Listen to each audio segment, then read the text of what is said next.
Salam Indonesia, salam Nusantara dari Sabang sampai Merauke, dari Miangas sampai Pulau Rote. Mantaplah iman kita, mantaplah kasih kita, mantaplah pengharapan kita. Tentunya dalam Yesus Kristus menjadi Tuhan dan Juru Selamat kita dan Juru Selamat dunia. Jangan katakan bahwa Yesus bukan Tuhan, jangan katakan pula bahwa Yesus bukan Juru Selamat. Dia adalah Tuhan, dia adalah Juru Selamat. Kalau engkau percaya, engkau akan diselamatkan. Semoga Tuhan membuat kita milih yang terbaik, karena Yesus sudah berkata, Akulah jalan kebenaran dan hidup, tiada seorang sampai kepada Allah kalau tidak melalui aku. Di bawah kolong langit ini tidak ada nama lain yang diberikan kepada manusia yang olehnya kita diselamatkan. Itu Rasul Petrus katakan. Dan firman Allah berkata bahwa karena begitu besar kasih Allah akan dunia ini sehingga ia mengaruniakan anaknya yang tunggal supaya setiap orang percaya kepadanya tidak binasa melainkan beroleh hidup yang kekal. Haleluya, mantap. Dan kiranya Tuhan menolong kita dengan hati percaya, kita dibenarkan, dengan mulut mengaku kita diselamatkan. Dan semoga kekuatan Tuhan, kekuatan firman, kekuatan Roh Kudus, kekuatan doa, kekuatan firman senantiasa menyertai kita. Puji nama Tuhan, walaupun hari pagi ini sangat terlambat oleh karena keletihan, baru pulang dari Bima, dan tapi saya mau katakan saya bersyukur kita bisa kembali bertemu dalam anugerah Tuhan di pagi ini. Puji nama Tuhan. Sebelumnya kita berdoa, mari kita sebelum kita mendengarkan kita firman Allah, mari kita berdoa. Terima kasih kiranya Tuhan membuat iman kami teguh sepanjang hari, sepanjang hidup kami. Dalam nama Tuhan Yesus kami berdoa. Haleluya. Amin. Saya akan membacakan 1 Yohanes 2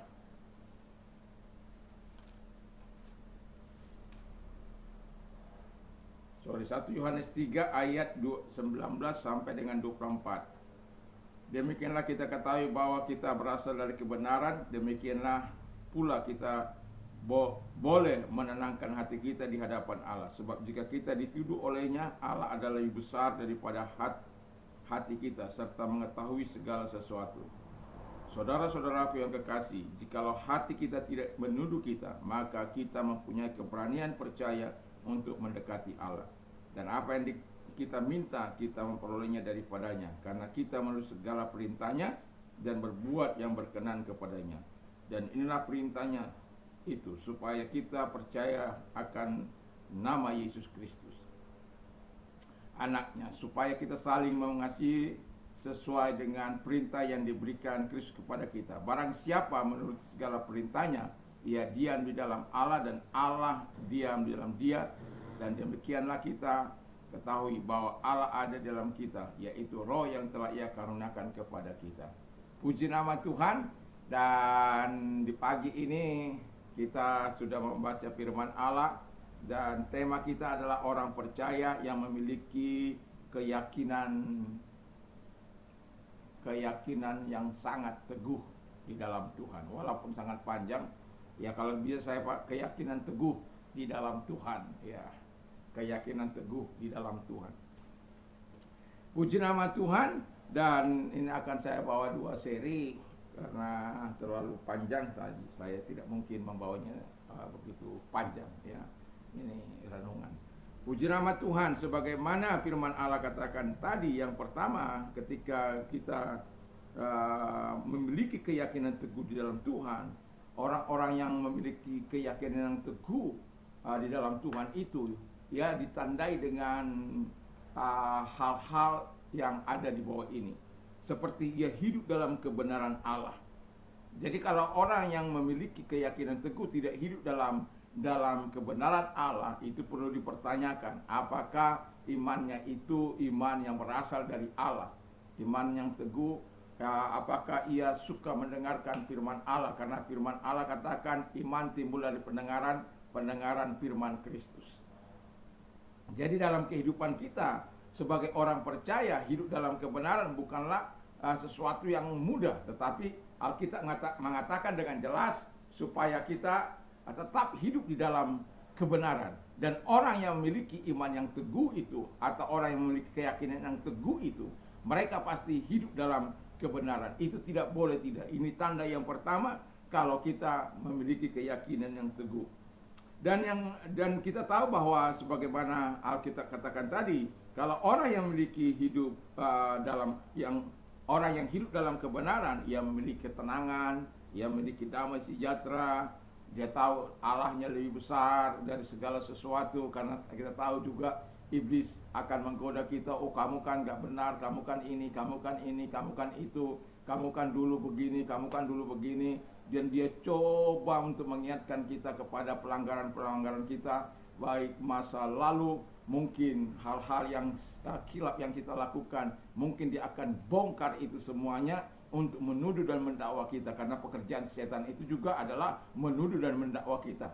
Dan itu sebabnya kita tidak perlu khawatir, kita tidak perlu takut, karena ada jaminan daripada Allah bahwa kita mendapatkan penebusan oleh darahnya.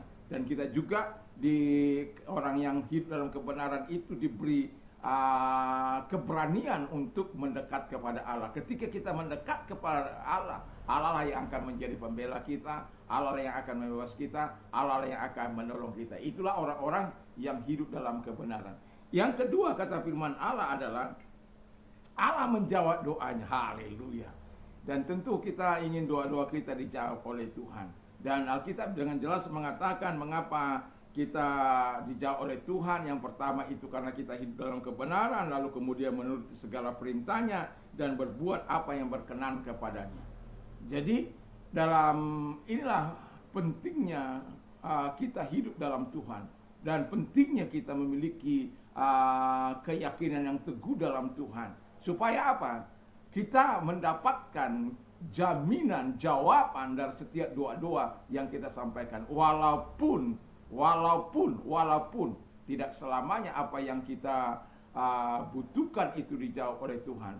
Tetapi saya yakin dan percaya ada saat di mana dia melakukan mujizat, ada saat di mana dia mengatakan kita menunggu atau sama sekali tidak dijawab. Tentu Tuhan punya kehendak untuk itu. Tapi sebagai orang percaya, saya mau katakan kepada kita bahwa ketika doa-doa kita dijawab oleh Tuhan, membuat kita exciting di hadapan Tuhan, menjadi bergairah di dalam Tuhan. Mengapa? Karena kita senantiasa mendapatkan pertolongan dan jawaban yang daripada Allah itu. Karena kita hidup dalam kebenaran dan hidup melakukan apa perintahnya dan hidup menyenangkan hati Tuhan. Tetapi ada banyak orang mau doanya dijawab oleh Tuhan, tetapi keluar dari firman Allah, tidak melakukan kehendak Allah dan tidak menyenangkan hati Allah. Sama seperti orang tua ketika anak tidak menyenangkan kita. Kita tentu marah, kita tentu tidak suka terhadap tindakan-tindakan yang seperti itu. Dan kalau anak itu meminta, tentu kita akan mempertimbangkan hal-hal yang dia minta itu. Dan bila perlu pada waktu dia meminta, tidak. Karena apa? Dia sudah tidak menyenangkan. Tetapi kalau dia menyenangkan hati kita, walaupun kita belum punya, sabar ya nak, nanti. Pastilah kita jawab demikian. Karena apa? Kita sebagai orang tua tahu bagaimana menyenangkan hati anak dan anak menyenangkan orang. Demikian juga bagaimana kita menyenangkan Bapa dengan taat kepada Dia, hidup dalam kebenaran dan melakukan firman Allah dan menyenangkan hati Tuhan. Dan ketika kita berdoa, Tuhan akan menjawab doa-doa kita. Dan semoga kita terus tetap tinggal dalam kebenaran firman Allah. Yang ketiga, kata firman Allah, percaya kepada Kristus anaknya. Jadi yang ketiga ini tidak kalah pentingnya ialah percaya. Orang yang percaya diberinya kuasa untuk menjadi anak-anak Allah. Eksosianya diberikan kepada kita untuk melakukan segala hal yang kita butuhkan dalam pelayanan kehidupan ini, dalam pelayanan kita, dalam melayani jemaat. Dan kuasa itu diberikan kepada orang-orang yang percaya kepada anaknya.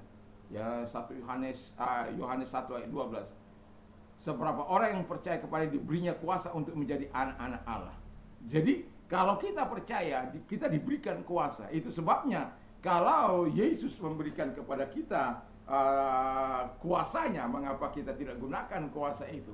Mengapa kita tidak gunakan? Saya sejak 1 Maret 1987, saya menggunakan kuasa itu. Ketika saya sakit, kita menumpangkan tangan, atau keluarga saya sakit.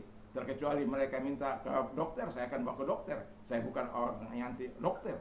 Tapi bagi saya, Ketika saya mempercayai bahwa Tuhan itu adalah Allah yang maha kuasa dan maha dahsyat, saya tinggal menumpangkan tangan atas sakit yang saya derita. Saya sudah berapa kali mau melewati masa-masa sukar saya, baik waktu di Surabaya maupun waktu di sini. Tetapi saya melihat bagaimana kebaikan Tuhan, bagaimana kuasa Tuhan dinyatakan bagi orang-orang yang berharap dan bersandar kepadanya. Jadi kalau kita hidup di dalam keyakinan yang teguh dalam Tuhan, maka lihatlah. Nanti seri kedua akan saya lanjutkan, dan kiranya Tuhan memberkati kita. Mari kita berdoa. Terima kasih Tuhan, biarlah kami memiliki iman yang teguh di dalam Tuhan, sehingga kami menikmati segala kebaikan dan kemurahan Tuhan sepanjang umur hidup kami. Dalam nama Tuhan Yesus Kristus. Dan kami menikmati segala hal-hal yang baik dari Tuhan karena iman yang teguh. Dan kalau mereka dalam keadaan sakit, kami memerintahkan dalam nama segala sakit yang mereka derita, aku perintah keluar, dan oleh bilu-bilu daripada Tuhan Yesus, jadilah engkau sembuh oleh kuasanya, jadilah engkau sembuh, dan oleh firman-Nya jadilah engkau sembuh. Terima kasih Tuhan, bagi engkau yang menghadapi masalah dan kesulitan, di dalam nama Tuhan Yesus kiranya Tuhan menolong, supaya Tuhan menyatakan segala kebaikan dan kemurahan Tuhan di dalam nama Yesus Kristus. Kami bersyukur, kami berdoa. Terima kasih Bapa di surga, dan mereka-mereka yang mengalami kesukaran dalam hidup ini, Tuhan menolong mereka, Tuhan memberkati mereka, Tuhan menyatakan segala kebaikan-Mu kepada mereka dalam nama Tuhan Yesus Kristus. Biarlah kiranya Tuhan menolong, memberkati mereka, memberikan mereka jawaban-jawaban apa yang mereka butuhkan. Di dalam nama Yesus kami berdoa, haleluya. Amin. Kiranya Tuhan Yesus memberkati kita. Mantap, mantap, mantap.